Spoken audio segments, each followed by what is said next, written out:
Hello, everybody. Welcome to Late Night Football. Welcome to our match reaction show. It's finished Chelsea 2, Dortmund nil. Sometimes all it takes for everything to click is one win. And I said it at the Leeds game. I said, when you're searching for your first win in a while, you just want to win. It doesn't matter how it comes. You just want the win. And I think that game against Leeds, winning that game against Leeds, I think gave Chelsea a lot of confidence coming into this game. And I mean, it showed. It showed right from minute 1 to minute 90 this was a different Chelsea. So this looked like a different Chelsea side. This looked like a more confident Chelsea side, a more aggressive Chelsea side, a more a more positive Chelsea side as well. And had they had a better finisher than Kai Havertz, I think they would have comfortably won this one, because Kai Havertz had a shot at the post. He had a couple of other guilty chances. I mean, Sterling had a couple of guilty chances that he missed as well. There's enough in this game for me to say that Chelsea deserved the win. That doesn't mean, and so anybody who looks at the headline might go and think, oh, well, VAR, we're talking about them getting favor some refs.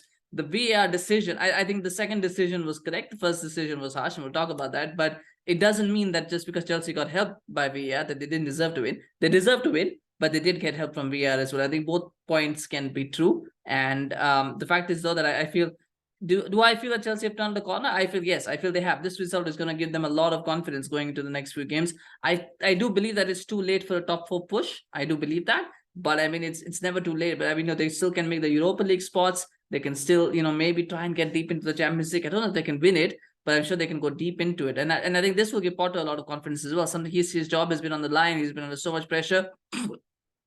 Winning a game like this, in this manner, they've kept a clean sheet. They've scored 2 goals. They've dominated Dortmund. By the way, a team that has not lost since the start since post World Cup. They haven't lost. This is their first loss. In 2023. So for a team like that, to beat a team like that in such a way, I think that's going to put a lot of belief in Potter, and it's going to put a lot of belief in the players and the fans about Graham Potter as well. So all around, I think that this game and this last 3 to 4 days could very well be the turning point, could very well be something that we say in a couple of years time, that's where it all turned, that's where it all clicked for Graham Potter. That's what I mean, we could not, I don't know. What I'm saying is that if that happens, I think we could very well look at this. But talking about the 2 goals, I mean, the first goal from Sterling is so typical Sterling, isn't it? Because it's actually a wonderful work on that left-hand side. Again, Chilwell does very well to keep the ball alive. He gets the ball into the box. And when Sterling misses the shot, right? He misses the shot. I think Reus is kind of flat-footed, because one, he's expecting Sterling to shoot first time and he doesn't. So Sterling is ball watching. He's watching where the ball trajectory will go normally. And this is where Reus is at fault, because for one, you don't watch, you're the captain. You can't let a striker just have a shot in your box. You've got to try and close him down. Doesn't matter if he misses it, doesn't matter if he scores.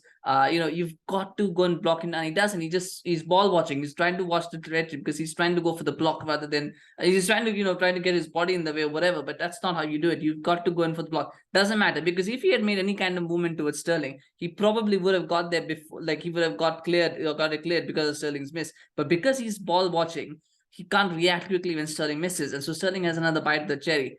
After that, he still got the time. He still allows himself to get beaten by Sterling, but that second, because he's taken a little bit longer to get that tackle, otherwise the ball gets cleared. So I thought Reus was very, very much at fault for that goal, and because of that, Sterling has a second chance and he finishes. It's a good finish. It's 1-1 on aggregate. And at that point, I felt like Chelsea were going to win. I just felt like Chelsea were going to win, because they just looked like the better team throughout the game. I don't think Dortmund had 2 big chances. The first one was the one that Reus had of the free kick, which was a very good save from Kepa. And the second one was also a good save from Kepa, which was the Marius Wolf shot where it came through a crowd. And so those were the 2, which was a 2-0. I believe they got that chance. But you never really felt Dortmund had that conviction attack. That they were going to get back into it. You never really felt like it throughout the game. And it became 2-0 in the second half, right early on. And this is where VAR comes in, the controversy, right? Was that a penalty? I've seen those not given. And to be honest, if I was VAR, I probably would not give it. I would probably not overturn it. It's one of those where if the ref had given a penalty, you don't overturn it, because that's the ref decision. But because he's not given a penalty,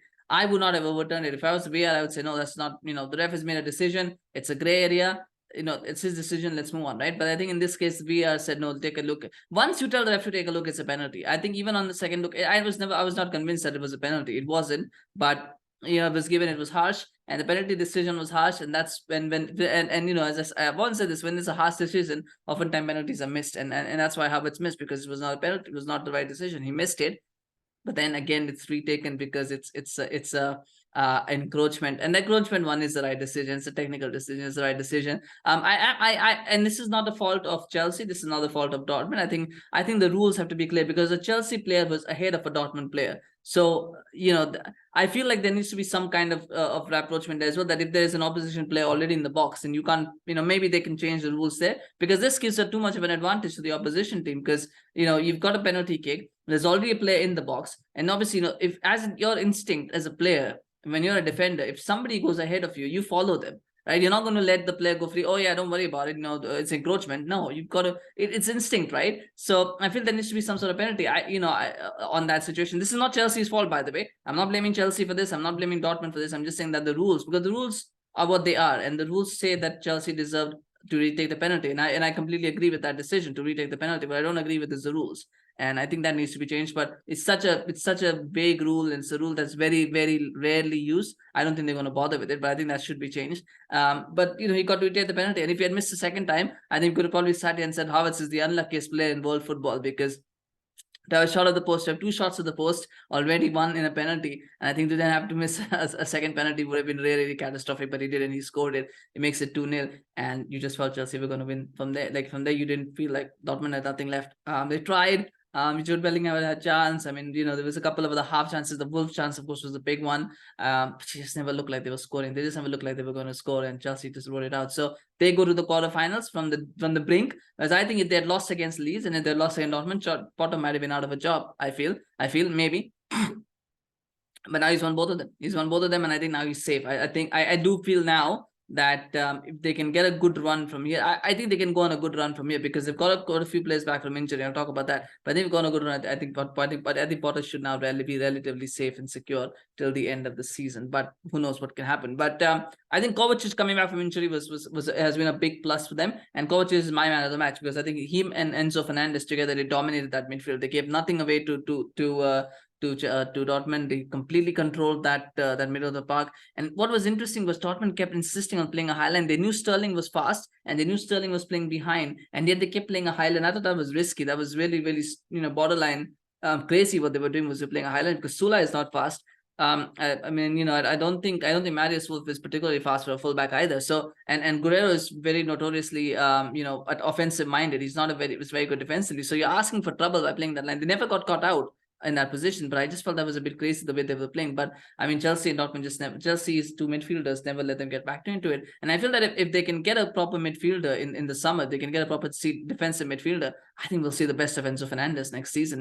We're seeing glimpses of it. I thought he had a very good game today, and I think we'll just keep seeing more of that once Kovacic right now, I think Kovacic is coming towards the end of his, he's coming towards the end of his career. So you get someone who's a little bit better, who's probably not as injury prone as well. And I think you'll see the best of Enzo Fernandez. So Chelsea, they've got something to build on for next season for sure.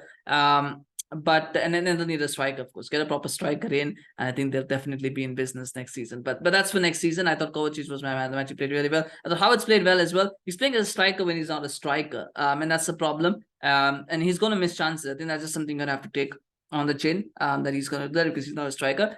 But for what he provides today, he did very well. He created chances. He worked hard. He endured. He tried to do the best that he could, and he got a goal as well.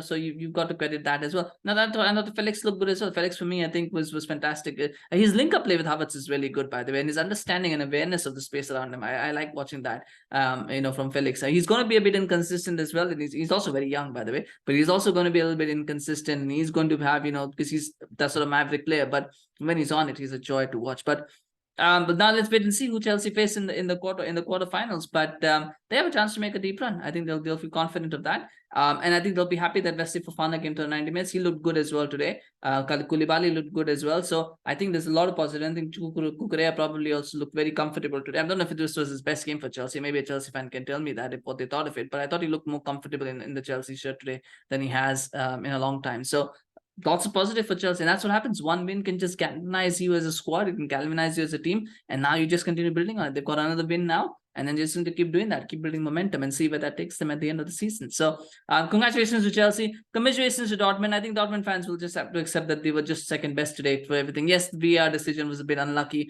but the fact is that they were just second best. They just never got in the game. Maybe there was a hint of complacency. They thought that at 1-0, Chelsea are not in the best form. We can kind of just coast through. and get through. Maybe there was a hint of complacency. The injury to Julian Brandt didn't help as well. I think, again, bit unlucky there as well that they lost Julian Brandt to injury so early on, because I think he's someone who can really stretch defenses, and so Chelsea weren't that tested defensively. But, you know, at the end of the day, Chelsea deserved the win, I feel. So, congratulations, Dortmund. I love Dortmund. I like watching Dortmund play, so it's sad to see them go out, but one team has to go out, right? That's how it is. You know. Anyway, smash like if you enjoyed this video. Smash like for Chelsea's win. Of course, do share your comments on the game. Share comments on Chelsea's performance. You know, what do you think? Can this be the building block of something great this season? Let me know. Of course. Thank you so much for watching. Do subscribe to our channel on YouTube. Follow us on Facebook, Twitter, Instagram. We appreciate your support in keeping this channel going. So please continue that. Take care. We'll see you again soon. Bye bye.